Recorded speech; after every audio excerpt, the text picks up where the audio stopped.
Hello and welcome back to the fourth and final webinar on reintroducing your NObreath to services, where we'll be answering your frequently asked questions. Now, if you do have any further questions following this webinar, please direct all your questions via email to clinical@bedfont.com. That email address again is clinical@bedfont.com.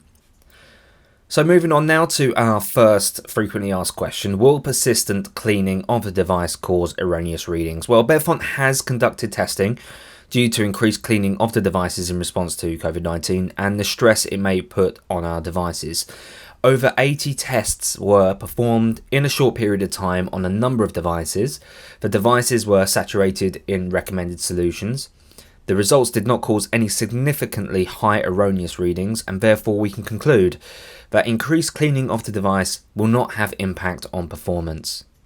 Now, Bedfont have had a few inquiries and reports regarding devices reading incorrectly, and what we've found is that some users have been calibrating with ambient air, and as a result this has caused inaccurate calibration and erroneous readings. The appropriate calibration gas as detailed in the manual for the device must be used, and if you need any further help with this, please don't hesitate to contact your local distributor or Bedfont for advice.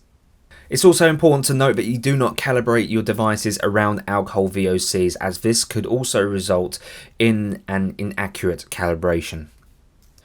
So we understand now more than ever, hospitals and clinics have adopted very stringent cleaning practices which require the use of certain products that may affect the performance of the FeNO monitors. It's incredibly important that when using these products, especially products containing bleach and alcohol, that you do not directly apply these products or clean with these products near your device, and that after cleaning, these areas are well ventilated to ensure the NObreath's performance is not affected. In an ideal world, an electrochemical sensor would only respond to the gas it is targeted to monitor. Now, for example, a nitric oxide sensor would only detect nitric oxide. In reality, this is not the case, and although electrochemical sensors are designed to be as specific as possible, most will respond in some manner to gases other than the target gas. This is commonly referred to as cross-sensitivity and is a result of the interfering gas also reacting on the sensor electrode. Now, nitric oxide electrochemical sensors react not only to nitric oxide that is present, but also alcohol. This cross-sensitivity can result in a positive reaction. This means that you can potentially see nitric oxide readings increasing, giving you the impression that there is more nitric oxide present than there actually is, or vice versa. So if your monitor does come into contact with alcohol, the nitric oxide sensor will usually recover in fresh air without permanent damage. However, this is completely dependent on the concentration of alcohol exposed to the sensor, and of course the higher the concentration and the longer the exposure time, the longer it will take for the sensor to recover, and in some cases this can be overnight. And in some rare cases, the sensor will not recover at all and continue to read incorrectly.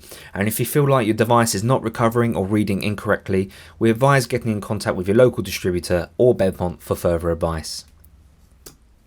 As previously discussed, this can cause the device to display erroneous readings. It's important you allow the device sufficient time to recover in fresh air away from VOCs. Sufficient recovery time isn't an exact science and is very dependent on what VOC the sensor has been exposed to, the concentration of the VOC, and the duration of the exposure. If the device has not recovered after 24 hours have elapsed, we recommend you contact your distributor or Bedfont. And that concludes the end of our presentation, and a big thank you for joining us today. If you have any further questions or inquiries that we haven't quite covered in this presentation, please send all of your inquiries via email to clinical@bedfont.com. That email address again is clinical@bedfont.com. Take care and stay safe.